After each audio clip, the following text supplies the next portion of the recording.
खरं तर विविध आकर्षक आणि रेखीव मूर्ती घडवणारे अनेक गणेश मूर्तिकार आपल्या आजूबाजूला आहेत. मात्र आपण एका आज अशा मूर्तिकाराला भेटणार आहोत ज्यानं समाजाच्या साचेबद्ध विचारांच्या भिंती मोडल्या आणि बाप्पा घडवले. कोण आहे हा मूर्तिकार? चला पाहूया.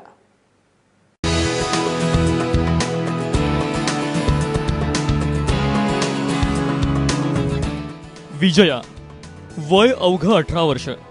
तृतीयपंथी म्हणून हिणवल्या जाणाऱ्या समाजात वावरायचं कसं, हा इतर तृतीयपंथीयांप्रमाणे पडलेला प्रश्न विजयालाही पडला होता. मात्र सगळ्या साचेबद्ध विचारधारेच्या भिंती तोडत विजयानं कलेची जोपासना केली आणि मूर्तिकार विजयाच्या हातांनी बाप्पा घडवले. मूर्ती करण्याची कला आहे, डायमंड वर्क करण्याची, हे आहे ते करण्याची. माझ्या एक 5-6 वर्षापूर्वी पहिलं मला एक खूप हे होतं, पण त्यावेळेला थोडं हे व्हायचं. मी पहिला जशी काय लालबागला जायची, लालबागला जाऊन लालबागला मूर्ती करणं, त्या दादाकडे जाऊन बसणं, म्हणजे मूर्तीची कला होती पण मी थोडी लपवायची. आणखी मला एक तर हे होतं का मी एक ट्रान्सजेंडर होती, त्यामुळे थोडासा त्रास होता मला. तरी मी विचार केला का माझी कला मी लपवून ठेवू. काहीतरी वेगळं करण्याचा निर्धार विजयाच्या प्रत्येक वाक्यात दिसतो.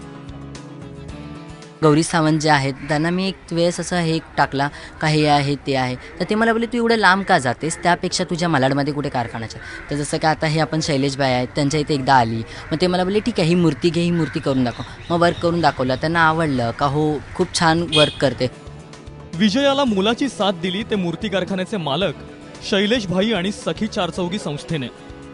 हे लोक बी करू शकतात, म्हणजे हे कलाची म्हणजे बंदिश नसते. म्हणजे आम्ही त्याला समोरून सांगतात की ये तू आम्हाला हेल्प कर, थोडंसं तू बी ध्यान कर, म्हणजे तसंच ती करायला येते. त्यांची भरभराट हो आणि त्यांना नवीन नवीन युक्त्या सुचवून त्यांचं मेहनतीचं फळ त्यांना मिळावं. एक कलाकार म्हणून त्यांच्याकडे कसं पाहता? नाही, चांगल्या दृष्टीनेच पाहणार, कारण काय ते कला त्यांची एवढी महान आहे.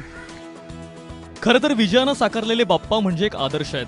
हा बाप्पा आपल्याला संदेश देतोय, प्रवाहाविरोधात लढण्याचा, साचेबद्ध विचारधारेला मोडीत काढण्याचा.